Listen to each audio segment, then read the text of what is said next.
ছট পূজার প্রসাদ ঠেকুয়া খেতে আমার দারুণ লাগে। এটা বাড়িতে না বানালে জানতেই পারতাম না যে এটা বানানো এতটা সহজ।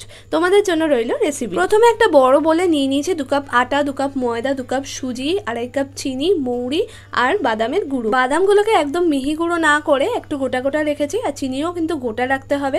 আর এরপর এর মধ্যে দিয়ে দিয়েছি সাদা তেল অথবা ঘিও তোমরা দিতে পারো। সমস্ত গুঁড়ো উপাদানগুলোকে ভালো করে মিশিয়ে মুঠো করলে যদি দলা হয়ে আসে তাহলে বুঝবে রেডি হয়ে গেছে। এর মধ্যে দিয়ে দিতে হবে নর্মাল জল, আর জল দিয়ে একদম শক্ত করে ডো বানিয়ে নিতে হবে।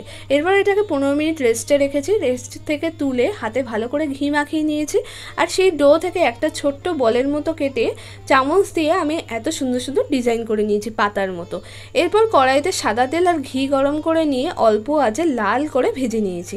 ব্যাস, তাহলেই কিন্তু ঠেকুয়া রেডি হয়ে যাবে। এত সহজে, আর খেতেও কিন্তু দুর্দান্ত হয়ে যায়। আচ্ছা, আমার মতো কে কে ঠেকুয়া খেতে ভালোবাসো অবশ্যই কমেন্টে জানিও, আর ভিডিওটা ভালো লাগলে সাবস্ক্রাইব করে দিও। শুভ ছট পুজো।